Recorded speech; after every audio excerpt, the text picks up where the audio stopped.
I'm standing in my bedroom at 6 a.m. staring at an empty velvet box where my wife's necklace should be. 5 years since Margaret died, and that gold heart locket was the only thing of hers I kept.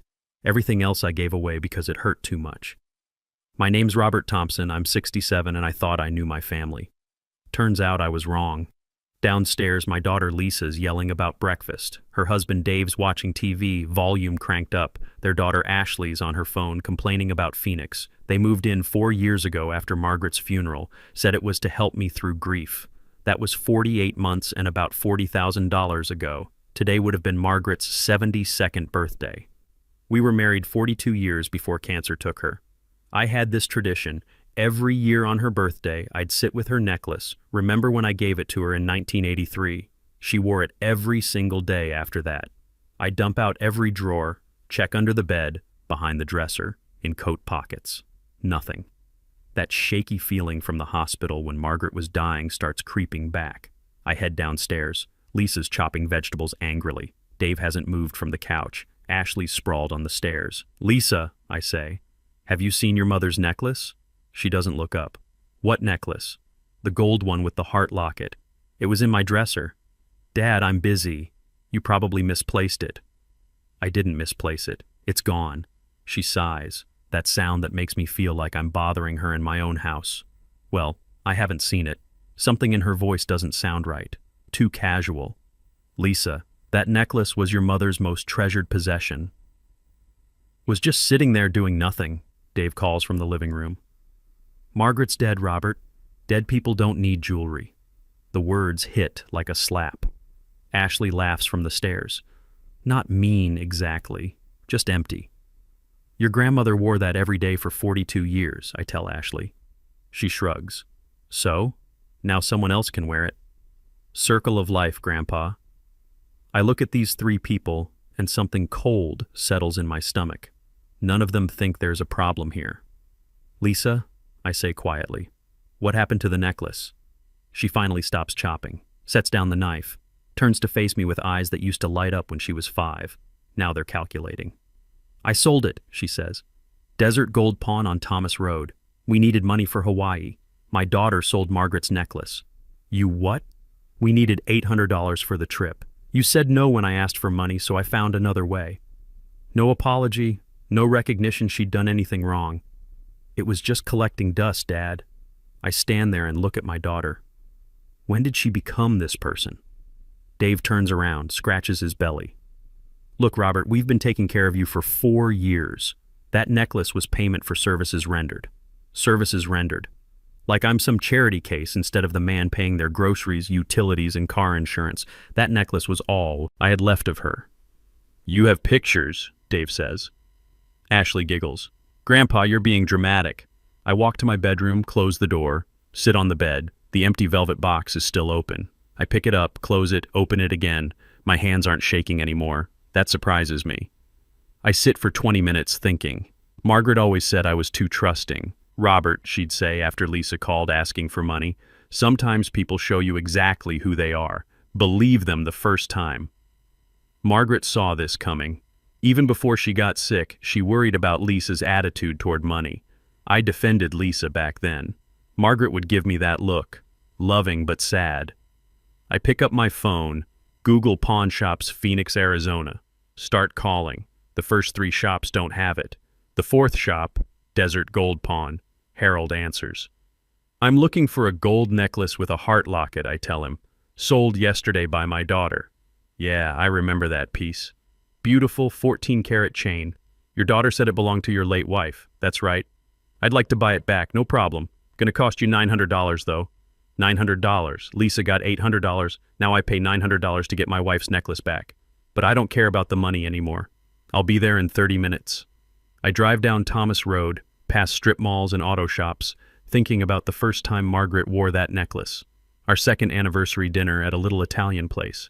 She kept touching the locket, said it made her feel like a princess. Harold's a decent guy, probably my age, with calloused hands. He brings out the necklace and I almost cry. "Beautiful piece," he says. "Your daughter seemed eager to get rid of it. It was my wife's. She wore it every day for 42 years. Harold's expression changes. "Every day for 42 years, and your daughter sold it for vacation money?" She needed $800 for Hawaii. God. He shakes his head. Look, I feel bad about this. How about $850? I pay him. Cash from my wallet. Money I'd been saving for a new roof. Walking out with the necklace, I sit in my truck and open the bag. Look at the heart locket. Margaret always kept it closed. I never asked what was inside. Seemed private. But now, with trembling fingers, I pop it open.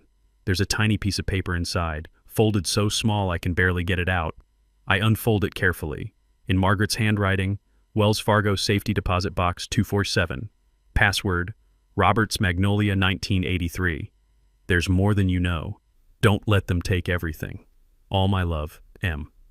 I sit in that parking lot for 15 minutes, reading the note over and over. Margaret had a safety deposit box. My wife of 42 years had important secrets. Wells Fargo on Central Avenue. I've been banking here for 30 years, but I've never had a safety deposit box. The manager, Mrs. Peterson, has known me since Margaret was alive. She looks surprised when I ask about box 247. Mr. Thompson, she says, checking her computer, that box has been paid up for 5 years in advance. Your wife set it up in 2018, a year before Margaret got sick. She knew. Mrs. Peterson leads me to the vault. I give her the password, Roberts Magnolia 1983, and she opens the box. Inside is a thick envelope with my name on it and bank statements. I sit in the privacy room and open the envelope.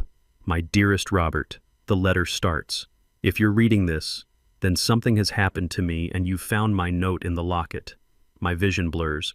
I set the letter down, take a deep breath, pick it up again. I've been watching Lisa and Dave for years, the way they look at our house, our savings, your pension. They're waiting for us to die, Robert, waiting for their inheritance.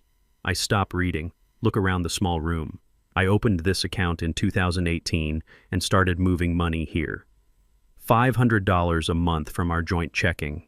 I moved $36,000 over 6 years. It's yours now. $36,000. Margaret saved $36,000 without me knowing. I look at the bank statements. Monthly deposits of $500 starting January 2018. The account balance is $47,650 with interest. When I'm gone, Lisa will start taking advantage of you. She'll make you feel guilty, make you feel like you owe her for taking care of you. You don't owe her anything, Robert. The letter continues. You and I worked for 42 years to build what we have. We earned every penny. Don't let them move in permanently. Don't let them control your finances. Be strong. Live for yourself, not for people who only see dollar signs when they look at you. Start fresh if you have to. All my love forever, Margaret. I read the letter 3 times. Margaret moved exactly $500 every month for 72 months, consistent as sunrise. I drive home in a daze. When I walk in, Lisa's in my office going through papers on the desk. What are you doing? Looking for insurance documents, she says without looking up. Dave thinks you should consider a reverse mortgage. House prices are up and you're sitting on $400,000 in equity. Get out of the office. Dad, we're just trying to help. Get out, now. She leaves, but I can see the calculation in her eyes. That evening, I call a lawyer, Patricia Morrison, someone Margaret used to know from her book club. Patricia's retired now, but still takes some clients. Robert, I'm so sorry about Margaret. How can I help you? I tell her everything. The necklace, the letter, the bank account, the way Lisa and Dave have been treating me. Patricia listens without interrupting. Robert, I've seen this before. Adult children who view their aging parents as ATMs. The good news is you're completely competent to make your own decisions. The bad news is they'll probably try to challenge that if you start protecting your assets. What do you mean? They might try to claim you're not mentally competent. Try to get guardianship. Control your finances legally. My blood goes cold. Can they do that? They can try. But I can help you prevent it. First thing, we need to get you a comprehensive mental competency evaluation. Then we talk about asset protection. I schedule the evaluation for the next week. Dr. Sarah Patel, geriatric specialist. Meanwhile, I start paying attention to things I'd been ignoring. Lisa goes through my mail when she thinks I'm not looking. Dave has been using my credit card for gas. Ashley ordered $300 worth of clothes online using my Amazon account.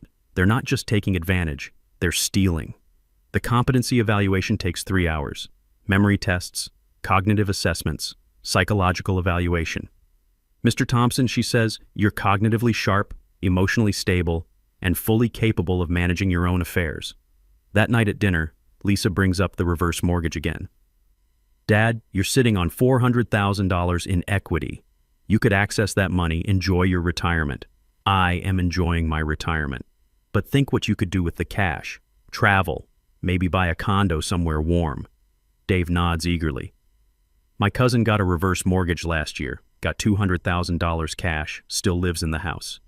And when he dies, I say, the bank takes the house. So? You can't take it with you, Robert. I look at them. Lisa, Dave, Ashley, all watching me with the same expression. Hungry. Like vultures. What if I want to leave the house to charity? The silence is immediate and complete. Charity? Lisa's voice is sharp. Dad, we're your family. You're my family when you need money. Rest of the time, I'm just someone taking up space in my own house. That's not fair, isn't it? When's the last time you asked how I'm doing? Really asked, not just made sure I wasn't sick enough to need expensive medical care. Ashley looks up from her phone. Grandpa, you're being dramatic. Am I? Lisa, what was your mother's favorite flower? Silence. What was her maiden name? More silence. When's her birthday? Dad, what does this have to do with... You sold her necklace for vacation money and you don't even know when her birthday is. I stand up from the table. I want you out of my house. All of you. By the end of the month. Dad, you can't. It's my house. I can. Lisa's face goes red. Fine. But don't come crying to us when you're lonely and can't manage on your own. I won't. I go to my room and close the door. For the first time in 4 years, the house feels like it might be mine again. Margaret was right about everything. Patricia Morrison has been busy. The mental competency report came back perfect. Dr. Patel wrote that I'm cognitively sharp with excellent judgment and full capacity for financial decision-making. Patricia used that to set up bulletproof asset protection, new will. Everything goes to 3 charities, the Alzheimer's Association, the local animal shelter, and the Phoenix Public Library. Lisa is specifically excluded with a note that she's already received substantial financial support during my lifetime. New power of attorney to Patricia instead of Lisa. New healthcare directive. Everything documented and witnessed. Lisa and Dave moved out last weekend. Took everything they could carry and left the house a mess. Didn't say goodbye. Ashley hugged me, which surprised me until I realized she was checking my pockets for my wallet. The house feels enormous and quiet and wonderful. This morning, Patricia calls with news. Robert, Lisa filed for guardianship yesterday. Claims you're mentally incompetent and being influenced by outside parties, meaning me. I'm not surprised. What happens now? We go to court. But don't worry. We have Dr. Patel's evaluation, your medical records, the fact that you've been managing your own affairs just fine. The guardianship hearing is a joke. Lisa brings some papers she printed from the internet about elderly dementia and a sob story about how worried she is about me. I bring Dr. Patel, Patricia, my bank manager, and 3 neighbors who testify that I'm sharp as ever. The judge dismisses Lisa's petition in about 10 minutes. Mr. Thompson, he says, you appear to be in full command of your faculties. This petition seems frivolous. Outside the courthouse, Lisa corners me. Dad, please, we can work this out. Family should stick together. You're right, I say. Family should stick together. Where were you when your mother was dying? I spent 3 months sleeping in hospital chairs while you visited twice. I had work, you had priorities, and I wasn't one of them. Dave steps up. You owe us, Robert. We took care of you. You lived in my house rent-free for 4 years and stole from me. We're done. I walk away. Patricia's waiting by her car. How do you feel? She asks. Free. That afternoon, I make 2 important calls. First call is to Sarah Mitchell, a real estate agent Margaret knew. Sarah, I want to sell the house. Robert, are you sure? It's a big decision. I'm sure. I want to downsize, something smaller, easier to maintain. The market's great right now. I think we can get $450,000, maybe more. Let's do it. Second call is to Scottsdale Senior Living, not an old folks' home, an active community for people 55 and up. Golf course, workshop spaces, social activities. Mr. Thompson, we have a beautiful 2-bedroom unit available, $280,000. It includes all maintenance, landscaping, community center access. I'd like to see it. The condo is perfect. Bright, modern, manageable. The workshop space is bigger than what I had at the house. Best of all, it's mine. No one else has keys. I put in an offer that afternoon. The house sells in 8 days. Multiple offers, bidding war. Final price, $475,000. After paying off the mortgage and closing costs, I clear $380,000. Combined with Margaret's secret account and my savings, I'm sitting on almost $500,000. Moving day is strange.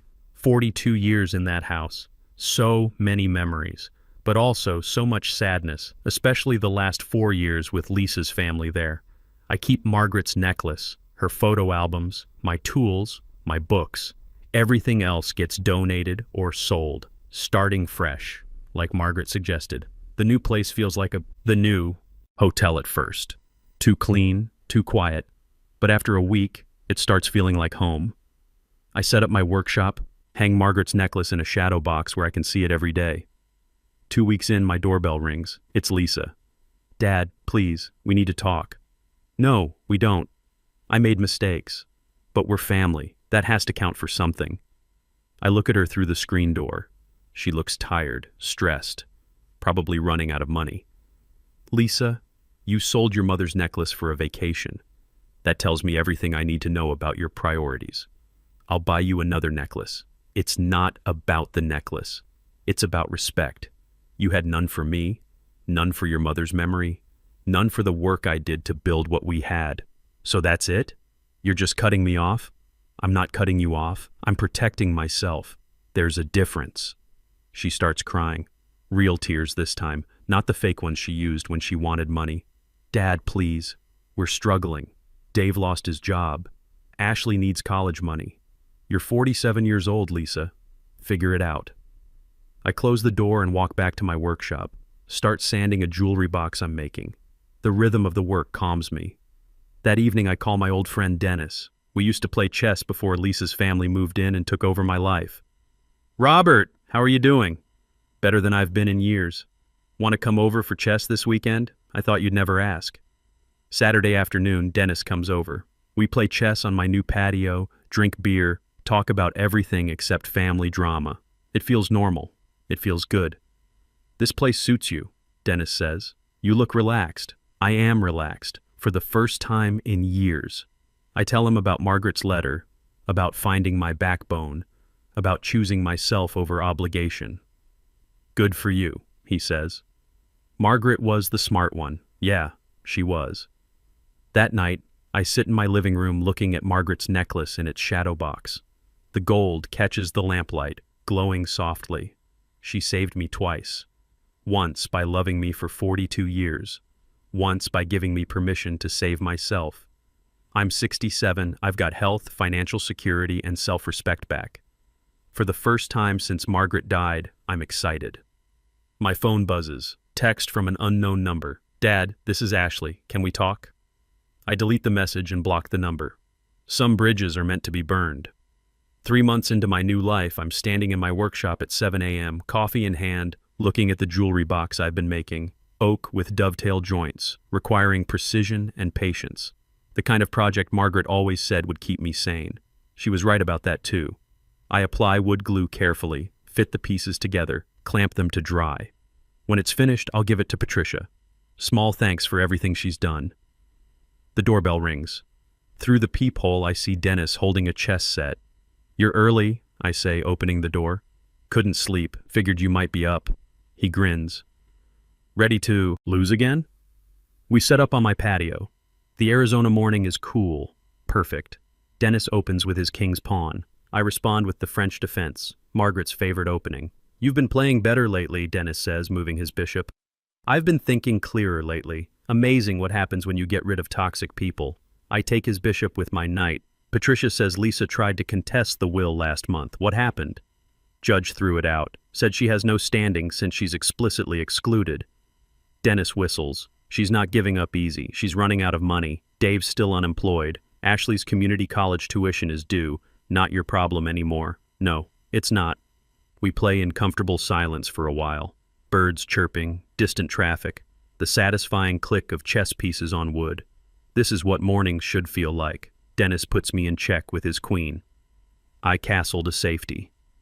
You know what I realized? I say. I spent 42 years building something with Margaret, building a life, a home, savings, memories.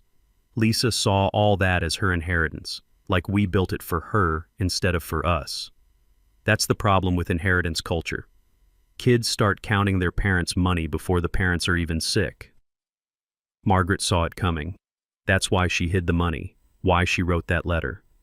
She knew Lisa would try to control everything once she was gone. I move my rook, threatening his queen. Smart woman, Dennis says, retreating. The smartest. My phone rings. Patricia Morrison. Robert, we need to talk. Can you come to my office this afternoon? Is everything okay? More than okay. I have news. Patricia's office smells like coffee and old books. She's got papers spread across her desk, looking pleased.